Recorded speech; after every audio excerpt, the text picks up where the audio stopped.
বিসমিল্লাহির রহমানির রহিম। প্রিয় দেশবাসী, আসসালামু আলাইকুম। এই যে আপনার সিলমারা, মহান সৃষ্টিকর্তার কাছে শুকরিয়া, তিনি বহু প্রতীক্ষিত ত্রয়োদশ জাতীয় সংসদ নির্বাচন এবং জুলাই জাতীয় সনদ সংবিধান সংস্কার বাস্তবায়ন আদেশ 2025 এর উপর অনুষ্ঠিতব্য গণভোটের তফসিল নিয়ে আপনাদের সামনে হাজির হওয়ার সুযোগ দিয়েছেন। বক্তব্যের শুরুতে মহান বিজয় দিবসের প্রাক্কালে দেশবাসীকে জানাই অগ্রিম শুভেচ্ছা। মহান মুক্তিযুদ্ধে শহীদদের প্রতি জানাচ্ছি বিনম্র শ্রদ্ধা এবং তাদের আত্মার মাগফিরাত কামনা করছি। একই সাথে জুলাই আগস্ট 2024-এর ছাত্র গণ অভ্যুত্থানে শহীদদের স্মৃতির প্রতি জানাচ্ছি আমার শ্রদ্ধা এবং তাদের আত্মার শান্তির জন্য দোয়া করছি। মহান মুক্তিযুদ্ধ থেকে শুরু করে 2024-এর ছাত্র গণ অভ্যুত্থান পর্যন্ত সার্বভৌমত্ব এবং গণতন্ত্র প্রতিষ্ঠা ও রক্ষার সকল আন্দোলনে যারা আহত, নির্যাতিত ও ক্ষতিগ্রস্ত হয়েছেন তাদের প্রতি জানাই আমার আন্তরিক সমবেদনা। আহতদের দ্রুত আরোগ্য এবং স্বাভাবিক জীবনের জন্য প্রার্থনা করছি। প্রিয় দেশবাসী, জাতি হিসেবে আমাদের অমোঘ শক্তি হচ্ছে স্বাধীনতা, সার্বভৌমত্ব ও গণতন্ত্রের জন্য আমাদের ভালোবাসা ও আত্মত্যাগ। জাতির প্রত্যাশাকে ধারণ করে আমাদের সংবিধান রাষ্ট্রের উপর জনগণের একচ্ছত্র মালিকানা নিশ্চিত করেছে। জনগণের প্রতিনিধিত্বশীল মালিকানা প্রতিষ্ঠার একমাত্র পথ হচ্ছে নির্বাচন। দুঃখজনক হলেও সত্য যে মানসম্মত নির্বাচনের অনুপস্থিতি প্রায়শই আমাদের ঐতিহ্য এবং সামষ্টিক প্রত্যাশাকে ম্লান করেছে। এমনই এক প্রেক্ষাপটে 2024-এর গণ অভ্যুত্থান সংঘটিত হয়েছে। আমাদের ভাই বোন সন্তানদের রক্তের উপর দাঁড়িয়ে আমাদের অঙ্গীকার হচ্ছে একটি সুষ্ঠু ও সুন্দর নির্বাচন অনুষ্ঠান, যা জাতি হিসাবে আমাদের প্রত্যাশা পূরণ করবে এবং বিশ্ব দরবারে আমাদের ভাবমূর্তি উজ্জ্বল করবে। আমার দৃঢ় বিশ্বাস আপনারা একই প্রত্যাশা ধারণ করেন এবং একই অঙ্গীকারে অঙ্গীকারাবদ্ধ। প্রিয় দেশবাসী, সুষ্ঠু ও গ্রহণযোগ্য নির্বাচনের লক্ষ্যে গত এক বছরে আমরা বেশ কিছু গুরুত্বপূর্ণ কাজ সম্পাদন করেছি। একটি স্বচ্ছ নির্বাচনের পূর্বশর্ত হচ্ছে একটি নির্ভুল, পূর্ণাঙ্গ ও স্বচ্ছ ভোটার তালিকা। আমরা শুরুতেই এই কাজে হাত দিই।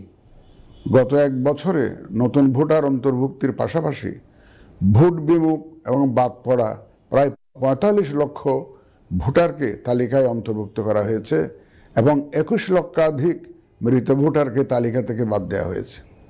নারী ভোটারদের যথাযথ অন্তর্ভুক্তির অভাবে পুরুষের সাথে নারী ভোটারের ব্যবধান বেড়ে প্রায় 29 লক্ষে গিয়ে দাঁড়ায়। বাদ পড়া নারী ভোটারদের মাঝে সচেতনতা সৃষ্টির মাধ্যমে সেই ব্যবধান উল্লেখযোগ্যভাবে কমিয়ে আনা হয়েছে।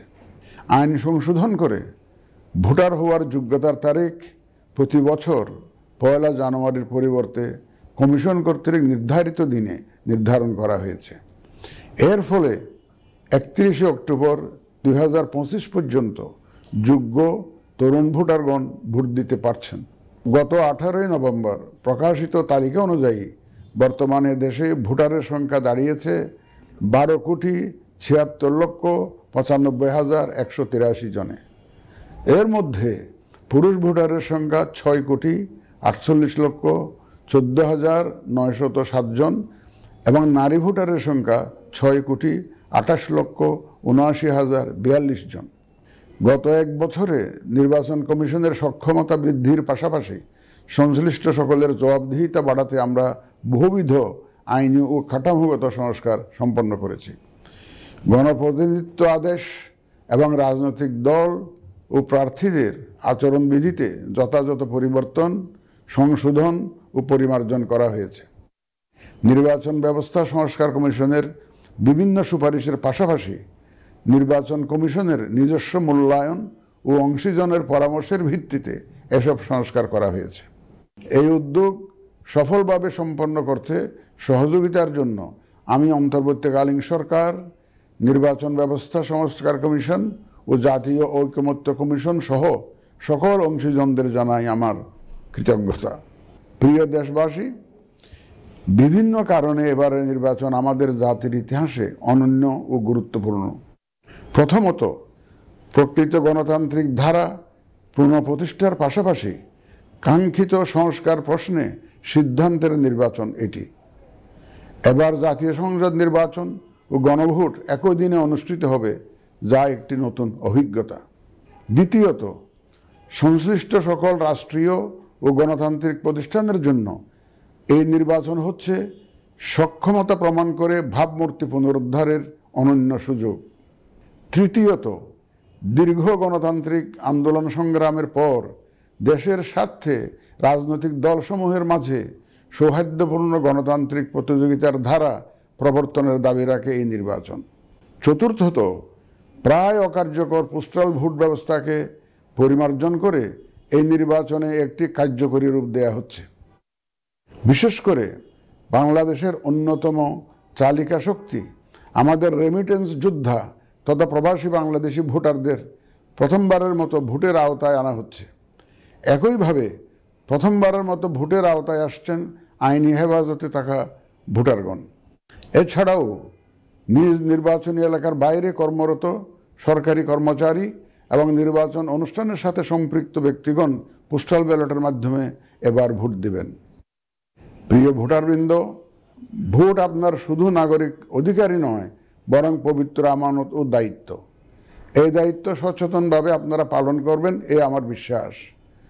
যে কোনো ভয়ভীতি, প্রলোভন, প্রবঞ্চনা এবং সীমাবদ্ধতার ঊর্ধ্বে উঠে নিঃসংকোচে আপনাদের ভোটাধিকার প্রয়োগ করুন।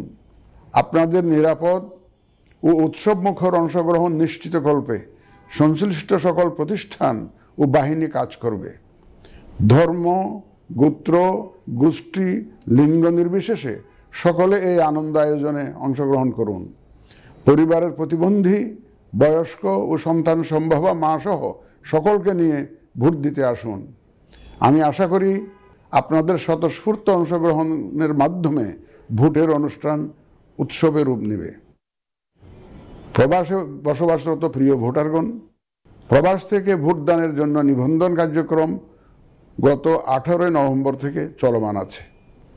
আগামী 25 ডিসেম্বর পর্যন্ত পোস্টাল ভোট বিডি অ্যাপের মাধ্যমে পৃথিবীর যে কোনো স্থান থেকে ভোটদানের জন্য আপনারা নিবন্ধন করতে পারবেন।